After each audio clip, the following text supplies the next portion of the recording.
Hello बच्चा लोग, कैसे हो आप लोग। केमिकल प्रॉपर्टीज ऑफ फिनॉल के बाद आज हम लोग बात करने वाले हैं, छोटा सा टॉपिक है टेस्ट ऑफ फिनॉल, कि फिनॉल का टेस्ट कैसे करते हैं। तो उसके लिए सबसे पहले हम यहाँ पे डिस्कस करने वाले हैं ब्रोमीन वाटर टेस्ट। ठीक है, डिफरेंट छोटे छोटे 2-3 टेस्ट है, ये आपको यहाँ पे समझने हैं। तो अगर आप फिनॉल ले लें, ठीक है, और फिनॉल में आप ब्रोमीन वाटर मिला दें, ये टेस्ट हम लोग ऑलरेडी डिस्कस कर चुके हैं केमिकल प्रॉपर्टीज के अंदर।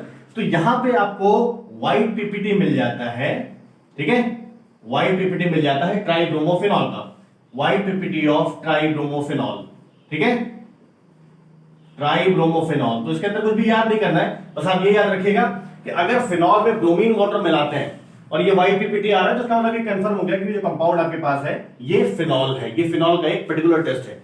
और अगर आप अल्कोहल में ये टेस्ट करें तो अल्कोहल में ये टेस्ट नहीं आएगा। इसका मतलब इस रिएक्शन को आप अल्कोहल और फिनॉल में डिफरेंशिएट करने के लिए भी यूज कर सकते हैं। ठीक है, तो सबसे पहली बात क्या हो गई, ब्रोमीन वाटर टेस्ट की, कि फिनॉल ब्रोमीन वाटर के साथ व्हाइट पीपीटी बनाता है और अल्कोहल में ये टेस्ट नहीं होता है। ठीक है, चलो सेकंड पे आ जाते हैं। Second is a very common and very important ferric chloride test. ये भी बड़ा ही कॉमन है, बड़ा इंपॉर्टेंट है, इसके अंदर कोई इसमें मुश्किल चीज नहीं है। फेरिक क्लोराइड टेस्ट, तो इसके अंदर आपने क्या करना है, अगर आप फिनॉल ले लो और फिनॉल को आप न्यूट्रल फेरिक क्लोराइड के साथ ट्रीट कर दो, न्यूट्रल फेरिक क्लोराइड के साथ, तो याद रखना जब भी आप फिनॉल में न्यूट्रल फेरिक क्लोराइड मिलाओगे you will get violet coloration. ठीक है, वॉयलेट कलरेशन। तो अगर ये टेस्ट बचे आ रहा है, आपने फिनॉल के अंदर न्यूट्रल फेरिक क्लोराइड मिलाया, वॉयलेट कलरेशन आ रहा है, या ऑर्गेनिक कंपाउंड लिया, न्यूट्रल फेरिक क्लोराइड मिलाया, वॉयलेट कलरेशन आ रहा है, इसका मतलब कि जो कंपाउंड है ये क्या है, फिनॉल है। और अगेन हम यहां पे ये बोलेंगे कि अल्कोहल्स में ये टेस्ट नहीं होता है, तो आप इस रिएक्शन को भी, इस टेस्ट को भी अल्कोहल फिनॉल में डिस्टिंग्विश करने के लिए यूज कर सकते हैं। ठीक है, तो ये दूसरी वाली बात हो गई हमारी फेरिक क्लोराइड टेस्ट की। अब थर्ड वाले टेस्ट पे आ जाओ। थर्ड वाले टेस्ट पे, third test is very common, that is Liebermann's test.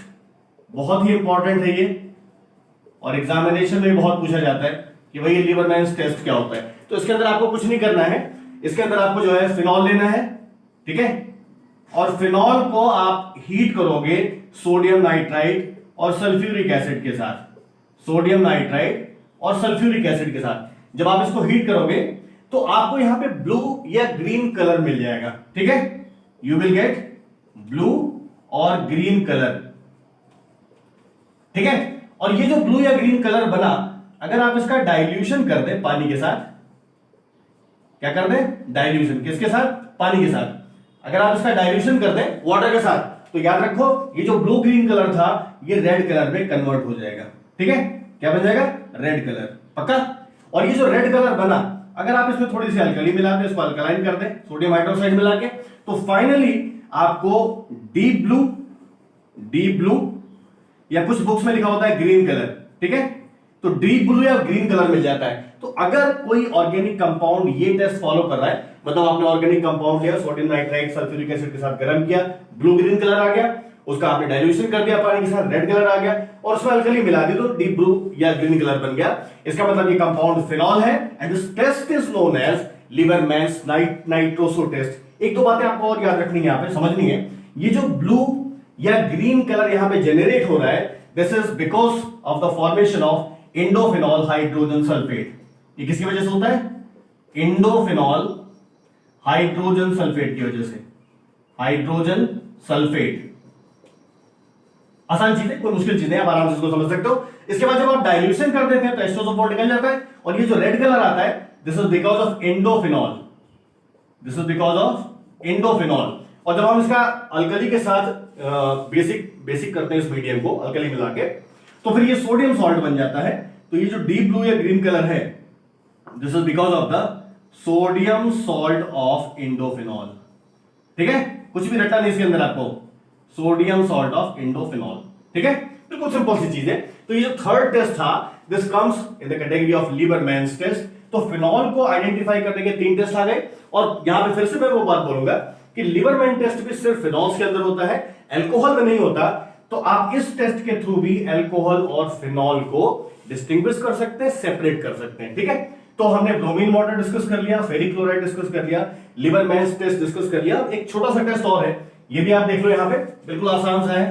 The last one is जो आप पहले भी कर चुके हैं, कपलिंग टेस्ट, इसको आप कह सकते हैं कपलिंग बेंजीन डाइजोनियम क्लोराइड के साथ। ये बहुत ही कॉमन सा टेस्ट है और बड़ा इंपॉर्टेंट भी है, ये एग्जामिनेशन में बहुत पूछा जाता है।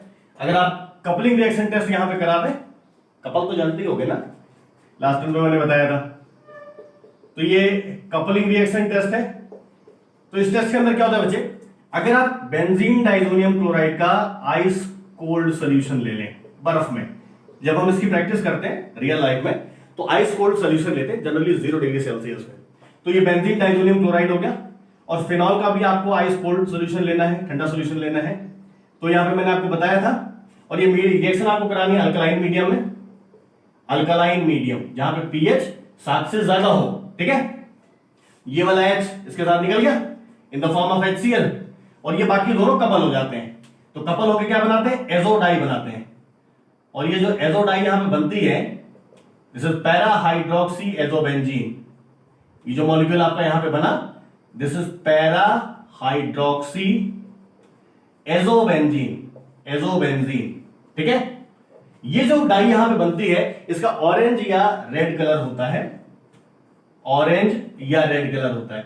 तो आप ऑर्गेनिक कंपाउंड को डाइजोनियम क्लोराइड के आइस कोल्ड सॉल्यूशन के साथ ट्रीट करिए अल्कलाइन मीडियम में। अगर ऑरेंज या रेड कलर आ रहा है, इसका मतलब ये कंपाउंड जो है ये फिनॉल है। कंपाउंड क्या है ये, फिनॉल। तो आप इस टेस्ट के थ्रू भी, इस कपलिंग रिएक्शन टेस्ट के थ्रू भी आप फिनॉल को टेस्ट कर सकते हैं, इसको चेक कर सकते हैं। और यहां भी वही बात है कि ये वाला टेस्ट भी सिर्फ फिनॉल देते हैं, अल्कोहल्स नहीं देते। तो ये जो 4 रिएक्शंस या 4 टेस्ट मैंने यहां पे डिस्कस किए हैं, they are very specific about phenols. ये सिर्फ फिनॉल देते हैं। अब जो कि टेस्ट की बात हो रही है, तो यहां पे तुम्हें लास्ट में ट्रिक बता दूं जो बहुत काम आती है एग्जामिनेशन में। एग्जामिनेशन में एक क्वेश्चन बहुत ही कॉमन होता है कि आप डिस्टिंग्विश कैसे करेंगे या आइडेंटिफाई कैसे करेंगे अगर आपको अल्कोहल और फिनॉल में डिस्टिंग्विश करना है। आप देखिए, आपको अल्कोहल में, अब कोई भी अल्कोहल है, मेथनॉल है, एथेनॉल, कोई इश्यू नहीं है, ठीक है। अल्कोहल एंड फिनॉल के अंदर आपको डिस्टिंग्विश करना है। कोई भी अल्कोहल, कोई भी फिनॉल। अल्कोहल मतलब एनी अल्कोहल, आप यहां पे मेथनॉल ले लो, एथेनॉल ले लो, जो मन करे आपका, ठीक है। कोई भी अल्कोहल आप यहां पे ले लो, ठीक है, कोई भी अल्कोहल। अगर इसको फिनॉल के साथ डिस्टिंग्विश करना है, तो जो 4 टेस्ट मैंने बोले हैं आप कोई भी लिख देना। आप ब्रोमीन वाटर टेस्ट लिख दो, आप यहाँ पे फेरिक क्लोराइड टेस्ट लिख दो, लिबरमैन्स टेस्ट, जो आपको अच्छा लगे।